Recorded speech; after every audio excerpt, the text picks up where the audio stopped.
We're back out here once again, and today we're wondering what's the most important factor when it comes to bass fishing? Is it the current? Is it the wind? Is it the sun? Or maybe it's something completely different? That's what we'll be talking about today, so stick around.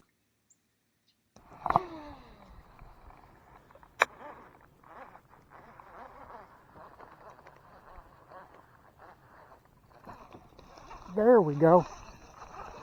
I guess they wanted the noisy.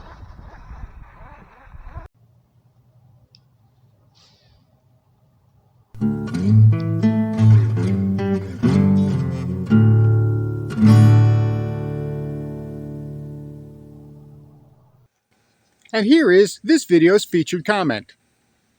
Congratulations! If you would like to have a chance to have your comment featured in an upcoming video, all you've got to do is leave a comment. And now, on with the video. Welcome back to Lowbrow Fishing. And if there's anything we anglers like to discuss, it's factors, right? Every single factor that has to do with bass fishing, whether it's the current, whether it's the time of day, whether it's the sun, whether it's the clouds, whether it's the winds, water level, water clarity, what time of year it is, the baits we're throwing.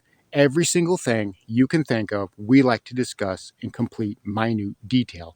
We want to understand all of it to be the best bass anglers we can, right? We want to go out there and catch as many fish as we can. But the question I'm wondering is there one factor that rules above them all, as it were? Is there one that trumps them all? And you have things like current. Well, current's a very, very important factor. And especially on some fisheries, if you watched the MLF tournament at La Crosse recently, then you would know how important something like current is. There wasn't any, and it completely changed the entire complexion of that fishery. Those anglers, a lot of them had really tough times because there was no current. And on the Mississippi River or other river systems, those types of fisheries are driven by current. Whether it's largemouth or whether it's smallmouth, it doesn't matter, does it? The current is king on those fisheries, right? At least that's what we're taught to think. But what about the sun? Well, the sun is an important player too. I mean, it shines down. I mean, we get bluebird skies, and that's the thing everybody says, well, that completely changes how you fish.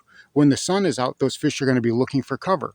But the thing that we often forget about is that the sun is also a driver of current. As it heats that water up, that water begins to rise and it begins to expand out, right? And we get things like the thermocline in the summer that are a direct result of that heating water.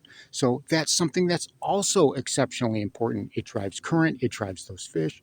But is it the most important? Well, how about the wind? The wind is a key player. It makes for another version of current. As that wind is blowing across your reservoir, your river, or your pond, or your creek, or whatever, that's another driving force. It can blow against the current, and it can make things even more strange. It can really change how fishing is done. And a lot of times we don't really think about it in those terms. We only think about it in the terms of like, well, the wind is blowing, it's getting a little choppy out on the water. I'm going to have a good topwater bite, or I'm not going to be able to have a good topwater bite. And those are the types of terms that we think of it as. But the wind, the sun, they're both big drivers of current. But is that the most important? Is the current the most important? Is the sun the most important? Well, how about our bait selection? You got to say, well, that's got to be it, right? The bait selection is the most important part of our fishing. It's how we read things, and it's what we choose to do. I mean, that's going to be the one that puts us on fish, right? That's going to be the most important thing. That's going to be the one that rules above them all, isn't it? That's going to be the one that you have to say, okay, selecting the bait, that's got to be it. That's got to be the most important factor.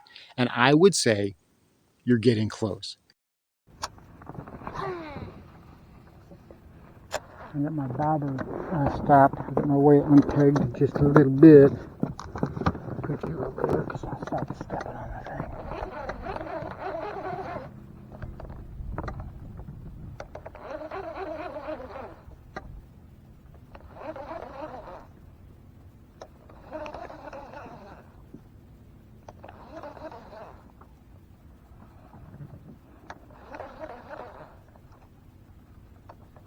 Calm, calm, calm. No wind at all. Got him. You're not getting in there. On the old Texas rig. All right, we had him pretty good. You can see that. Everything. There we go. All right. Yeah. Pound and a quarter, pound and a half bass. Okay, dude. Appreciate it. Appreciate it. Go back to where you came from. Oop, and there he went. Awesome. See, I've thought about this for a very long time. This has been kicking around my head for weeks. I've been debating on it, and I keep coming back to the same exact answer. The most important factor, unequivocally, hands down across all bodies of water, and it really doesn't even matter if you're fishing for bass or walleye or pike or muskie or perch or trout or carp or whatever. The most important factor in any kind of fishing is you, the angler. That's right. The angler is the most important part because we make the decisions. We're the ones who control whether we have a good day or a bad day.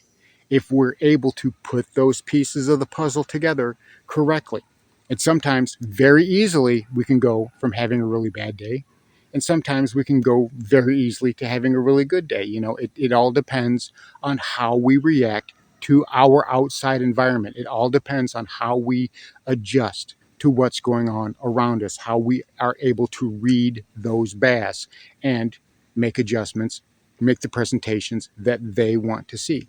And a lot of it has to do with our attitude.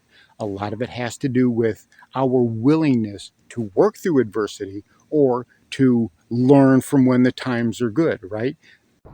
All right, I've got this blue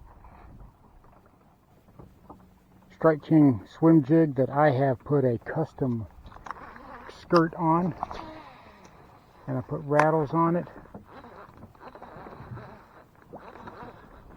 So I'm thinking these fish might want just a little bit noisier presentation. So we're going to see if that does anything.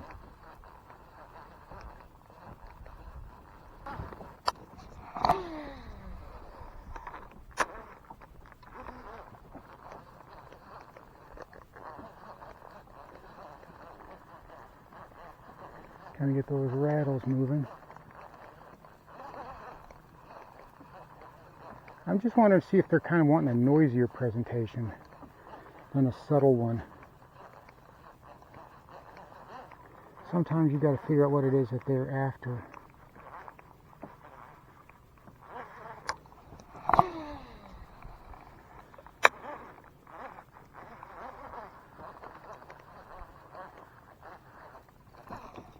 There we go. I guess they wanted the noisy. Get over here.